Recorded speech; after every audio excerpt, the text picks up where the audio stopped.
भगवान विष्णु ने बताया किस पाप के कारण स्त्रियों का गर्भ गिर जाता है। मित्रों, आप सभी ने देखा होगा कि कुछ स्त्रियां गर्भवती तो होती हैं, किंतु उनका बच्चा समय से पहले ही पैदा हो जाता है, जिससे उस बच्चे की मौत हो जाती है और कई स्त्रियों को तो मरा हुआ बच्चा पैदा होता है। मित्रों, आज के इस वीडियो में हम आपको इसी के बारे में बताएंगे कि किस पाप के कारण स्त्रियों का गर्भ गिर जाता है और वह कौन से कार्य हैं जो एक गर्भवती स्त्री को कभी नहीं करने चाहिए, नहीं तो उसका गर्भ गिर जाता है। और भगवान विष्णु ने इसके बारे में क्या बताया है, जानेंगे एक महत्वपूर्ण कथा के माध्यम से। मित्रों, एक समय की बात है जब माता लक्ष्मी भगवान विष्णु से मिलने जाती हैं, तो माता लक्ष्मी को देखकर भगवान विष्णु ने कहा, हे देवी, क्या बात है, आज आप अचानक मुझसे मिलने क्यों आई हैं? तब माता लक्ष्मी ने कहा, प्रभु, आज जब मैं पृथ्वी लोक पर भ्रमण कर रही थी तो मैंने देखा कि कुछ स्त्रियां गर्भवती तो होती हैं, किंतु समय से ही पहले उनका गर्भ गिर जाता है। प्रभु, इसे देखकर मेरे मन में दो प्रश्न उठ रहे हैं और आज मैं आपसे उन्हीं दो प्रश्नों का उत्तर पूछने के लिए आई हूँ। तो भगवान विष्णु ने कहा, हे देवी, तुम्हारे मन में जो भी प्रश्न हैं मुझे निश्चिंत होकर बताओ, मैं तुम्हारे प्रश्नों के उत्तर अवश्य ही दूंगा। तो माता लक्ष्मी ने कहा, प्रभु, मेरा पहला प्रश्न यह है कि किस पाप के कारण स्त्रियों का गर्भ गिर जाता है और उस स्त्री के बच्चे की मृत्यु हो जाती है। और मेरा दूसरा प्रश्न यह है कि कौन सी स्त्री के भाग्य में पुत्र की प्राप्ति नहीं होती है और वह पूरा जीवन निसंतान रहती है।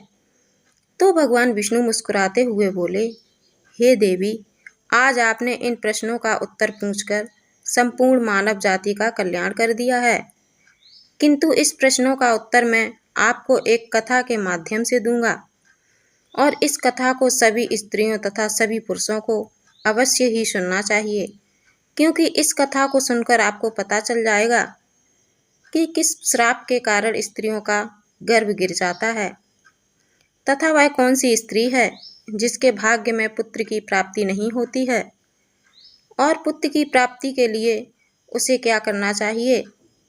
तो माता लक्ष्मी ने भगवान विष्णु से कहा, आप कथा सुनाइए प्रभु, मैं कथा को पूरा मन लगाकर अंत तक सुनूंगी। तो कथा को सुनाते हुए भगवान विष्णु ने कहा, एक समय की बात है जब एक नगर में एक बहुत अधिक धनवान सेठ रहता था। वह इतना अधिक धनवान था कि उसके घर में किसी चीज की कोई कमी नहीं थी। उस सेठ की एक पुत्री थी जिसका नाम रोहिणी था। रोहिणी विवाह करने के योग्य हो गई थी। फिर उस सेठ ने सही मुहूर्त देखकर अपनी पुत्री रोहिणी का विवाह उसी नगर के समीप एक दूसरे गांव में वैश्य के पुत्र के साथ कर दिया।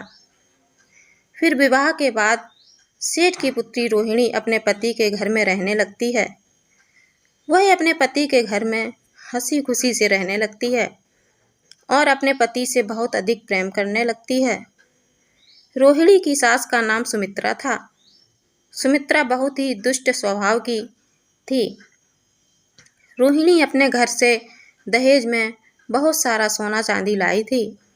इसीलिए सुमित्रा अपनी बहू रोहिणी का झूठ मूठ का सम्मान करती थी और हमेशा उससे मीठी मीठी बातें करती रहती थी और रोहिणी से अपने मायके से कुछ न कुछ लाने को कहा करती थी। रोहिणी अपनी सास की बात मानकर अपने पिता से कहकर वह सोना चांदी, घोड़े, गाय, बैल, अनाज आदि चीजें मंगवाया करती थी और उसके पिता भी मना नहीं करते थे और सभी सामान दे देते थे, जिसके कारण रोहिणी की सास उससे बहुत खुश रहती थी। फिर इस तरह रोहिणी की सास का लालच दिन प्रतिदिन बढ़ता जा रहा था और वह रोहिणी के मायके का सब कुछ हड़पना चाहती थी, क्योंकि उस सेठ का कोई पुत्र नहीं था, इसीलिए सारा कुछ रोहिणी का ही था। फिर इस तरह काफी दिन तक चलता रहा और उसकी सास उसे अपनी बातों में बहला फुसला कर उसके मायके से सारा सामान मंगा लिया करती थी। लेकिन भोली भाली रोहिणी इस बात से अनजान थी कि उसकी सास उसके पिता का सारा कुछ हड़पना चाहती है और रोहिणी का पति सत्यपाल भी अपनी माँ की ही बात मानता था। इसीलिए उसके घर में रोहिणी की सास जो कहती थी वही होता था। उसके घर में सारा काम उसकी माँ के कहने से ही होता था। और रोहिणी का पति सत्यपाल दोनों ही सुमित्रा का कहना मानते थे। इसीलिए उनके घर में कभी भी कलेश नहीं होता था और सब खुशी पूर्वक रहते थे। इस तरह कुछ साल बीतने के बाद रोहिणी गर्भवती हो गई। जब उसकी सास को इस बात का पता चला तो वह बहुत खुश हो गई। उसने तुरंत ही रोहिणी के माता पिता को इस बात की सूचना दी और साथ में बड़ी बड़ी वस्तुओं की मांग भी की। जब रोहिणी के पिता ने इस बात को सुना तो वह भी बहुत अधिक प्रसन्न हुए और फिर अगले ही दिन वह मिठाई तथा सोने कंगन और सोने की माला लेकर रोहिणी के ससुराल पहुंच गए। रोहिणी अपने पिता को देखकर बहुत खुश हुई। फिर कुछ समय रोहिणी के ससुराल में रुककर उसके पिता अपने घर लौट आए। फिर काफी दिनों तक रोहिणी का गर्भ बढ़ता गया और रोहिणी की सास उसका बहुत अच्छी तरह से ख्याल रखने लगी तथा उसे समय समय पर फल फूल खिलाती रहती थी और घर का सारा काम खुद करती थी। रोहिणी को कोई भी काम नहीं करने देती थी। इसीलिए रोहिणी पूरा दिन घर पर आराम करती थी। फिर एक दिन कुछ दिन और बीत गए और एक दिन अचानक ही रोहिणी का गर्भ गिर गया, जिससे रोहिणी की सास बहुत क्रोधित हो गई और फिर रोहिणी को ताना मारते हुए कहने लगी, अरे पापन स्त्री, तूने अपने जीवन में ऐसा कौन सा पाप किया है जिसके कारण जन्म लेने से पहले ही तुम्हारा बच्चा मर गया। पता नहीं क्यों मेरे पुत्र ने तुझ जैसी पापन स्त्री से विवाह कर लिया था। मेरे बेटे का तो जीवन ही नष्ट हो गया। अपनी सास की यह बात सुनकर रोहिणी बहुत दुखी होकर कहने लगी, सासू माँ, इसमें मेरा क्या दोष है? मैंने अपने जीवन में कोई पाप नहीं किया है, फिर भी पता नहीं क्यों मेरे साथ ऐसा हो रहा है। तब उसकी सास कहने लगी, अरे दुष्ट स्त्री, तूने जरूर अपने जीवन में घोर पाप किया होगा, इसी कारण तेरा गर्भ गिर गया है। फिर कथा को आगे बढ़ाते हुए भगवान विष्णु माता लक्ष्मी से कहते हैं, हे देवी, अब कथा को बहुत ध्यान से सुनना, क्योंकि यहीं से आपको पता चलेगा कि किस पाप के कारण स्त्री का गर्भ गिर जाता है। तो माता लक्ष्मी ने कहा, ठीक है। फिर उसी के बाद से रोहिणी की सास उसे हमेशा ताने मारने लगी और घर का सारा काम भी उसी से कराती थी और खुद कोई काम नहीं करती थी। रोहिणी की सास उससे इतना काम कराती थी कि रोहिणी को अब सही से खाना खाने का भी समय नहीं मिलता था। और जब सब लोग भोजन कर लेते थे उसके बाद ही वह भोजन करती थी। वो अपनी सास के सामने आने से भी डरने लगी थी। फिर इस तरह कुछ महीने और बीत जाने के बाद रोहिणी दोबारा से गर्भवती हो गई, जिससे उसका पति बहुत प्रसन्न हुआ।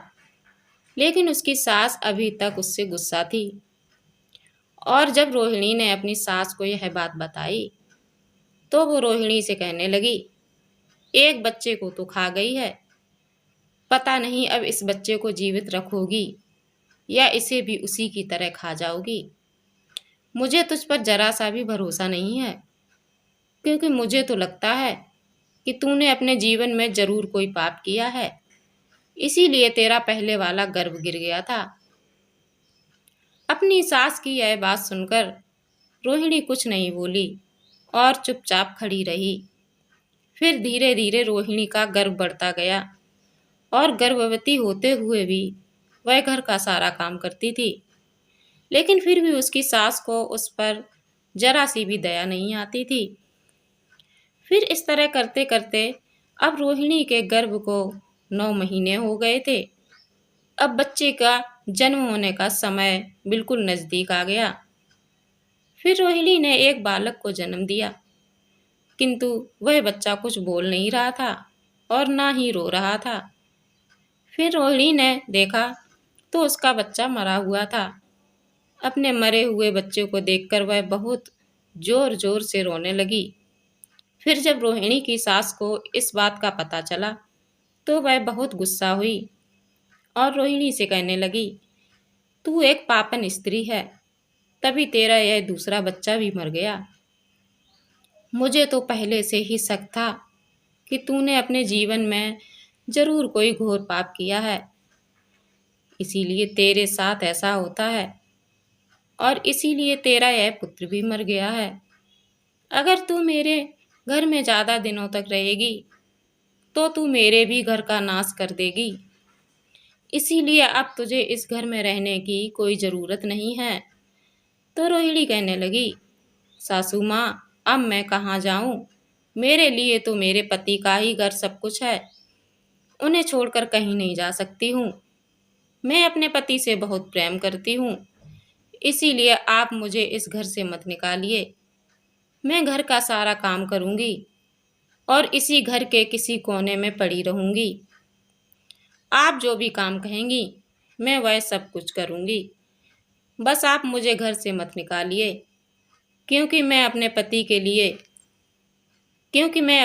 के बिना एक पल भी नहीं रह सकती।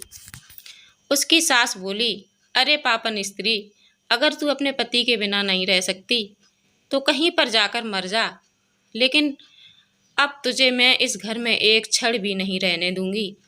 इतना कहकर रोहिणी की सास रोहिणी को धक्के मारकर घर से बाहर कर देती है।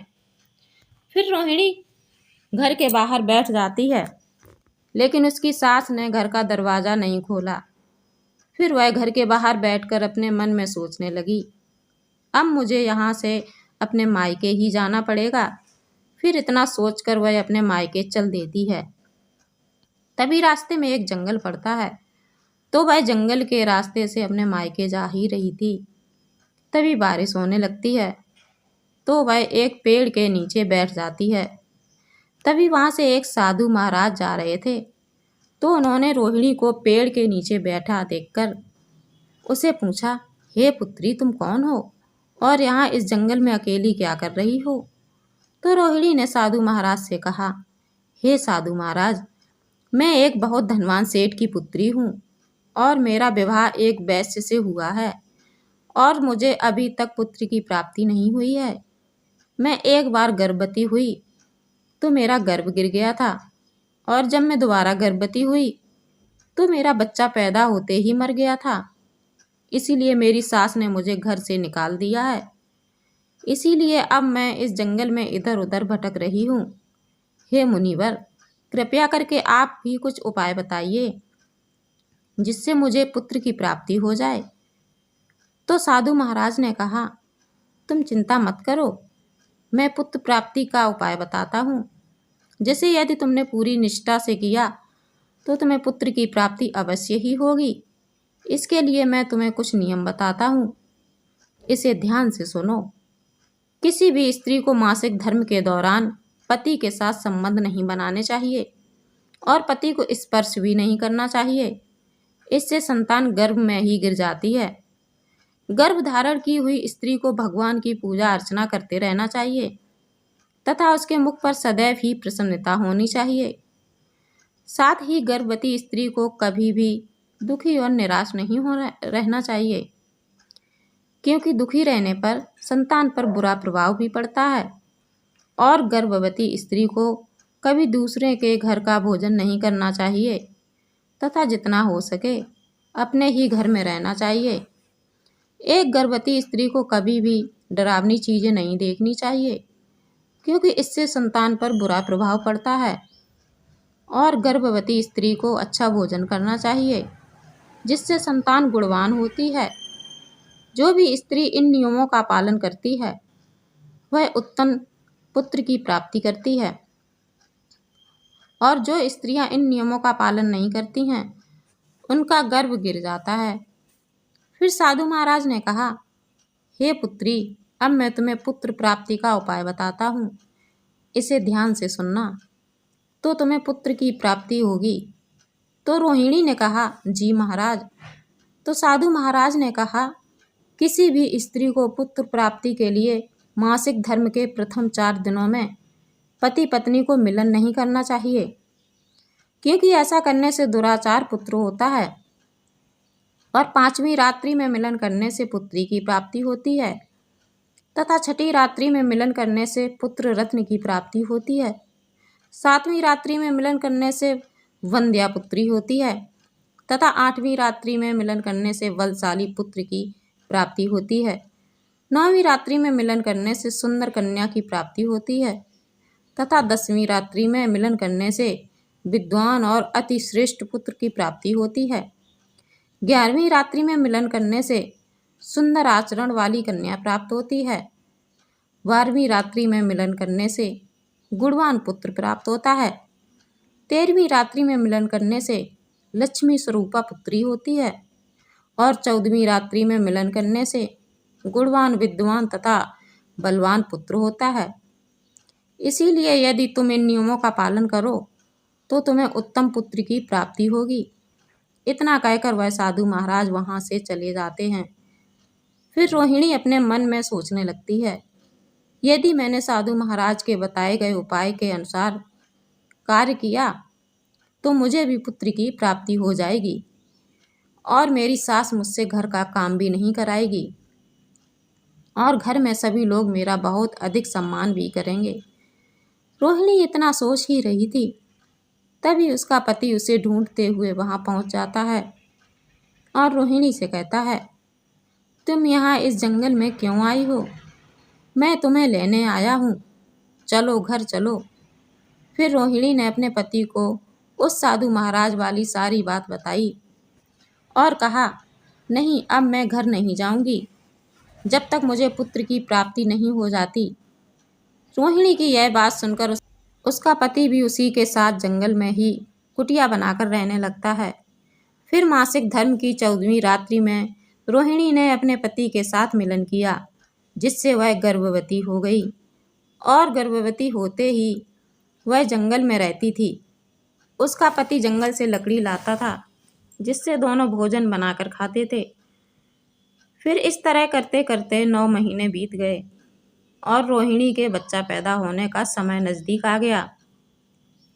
फिर एक दिन रोहिणी को अत्यंत उत्तम पुत्र की प्राप्ति हुई और पुत्र की प्राप्ति से रोहिणी और रोहिणी का पति दोनों बहुत खुश हुए।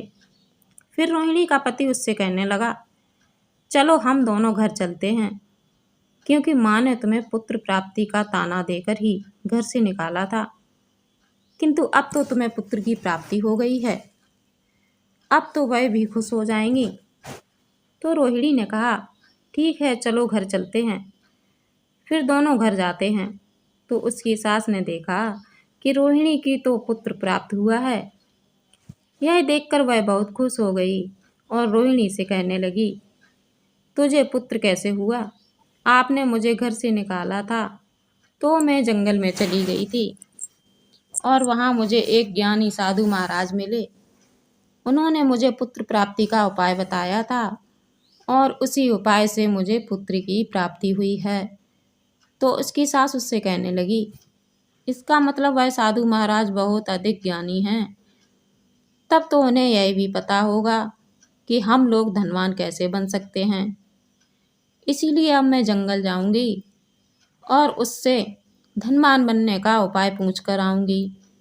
तो रोहिणी ने कहा, नहीं माँ जी, आप वहाँ मत जाइए, क्या पता वह साधु महाराज अब वहाँ पर मिलें या ना मिलें।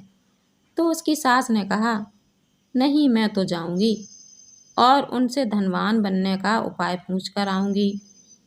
इतना कहकर उसकी सास उसी जंगल में पहुँच जाती है। तभी उसे एक शेर दिखाई देता है। वो शेर देखकर डर जाती है। तभी शेर उसे खाने के लिए आगे बढ़ता है। जैसे ही शेर उसे खाने के लिए आगे बढ़ा तो रोहिणी की सास ने उससे कहा, हे सिंहराज, तुम मुझे क्यों खाना चाहते हो? तुम्हें मुझे खाकर क्या मिलेगा? तो शेर बोला, हे पापन स्त्री, तूने बहुत दुष्ट स्वभाव की है, इसीलिए मैं तुझे खा जाऊंगा। इतना कहकर शेर उसे खा जाता है। फिर उसकी मौत हो जाती है और यम के 2 दूत आते हैं और उसे यमलोक ले जाकर यमराज जी के सामने खड़ा कर देते हैं। तभी चित्रगुप्त ने उसी स्त्री के जीवन का लेखा जोखा देखा और उसके जीवन का लेखा जोखा देखकर कहने लगे, हे धर्मराज, इस स्त्री ने तो अपने जीवन में घोर पाप किए हैं। यह स्त्री अपनी बहू रानी पर बहुत अत्याचार करती थी। उसके गर्भवती होते हुए भी घर का सारा काम कराती थी। और तो और जब इसकी बहू के पुत्र की मृत्यु हो गई तो इसने उसे धक्के मारकर अपने घर से निकाल दिया। चित्रगुप्त की यह बातें सुनकर यमराज को उसी स्त्री पर बहुत क्रोध आया और उन्होंने दूतों से कहा, इसे नरक लोक में डाल दो। मित्रों, फिर कथा को आगे बताते हुए भगवान विष्णु माता लक्ष्मी से कहते हैं, हे देवी, इस प्रकार उसकी सास को उसके किए की सजा मिल गई और रोहिणी ने गर्भ धारण के नियमों का पालन किया, जिससे उसे उत्तम संतान की प्राप्ति हुई।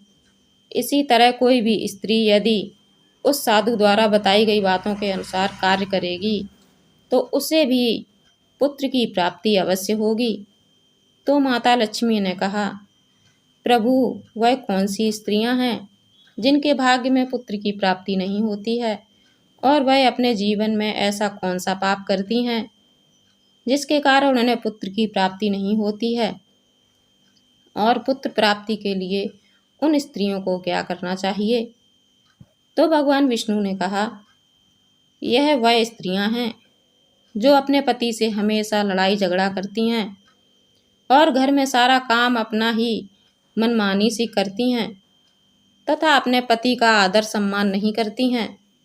तो ऐसी स्त्रियों के भाग्य में कभी भी पुत्र की प्राप्ति नहीं होती है, और ऐसी स्त्रियों को पुत्र प्राप्ति के लिए अपने पति का आदर सम्मान करना चाहिए तथा उनका कहना मानना चाहिए और घर में लड़ाई झगड़ा नहीं करना चाहिए। तो ऐसी स्त्रियों को भी पुत्र की प्राप्ति होगी। मित्रों, आपको यह कथा कैसी लगी हमें कमेंट्स करके ज़रूर बताएं और साथ ही चैनल को सब्सक्राइब करें। तो बोलो जय माता लक्ष्मी।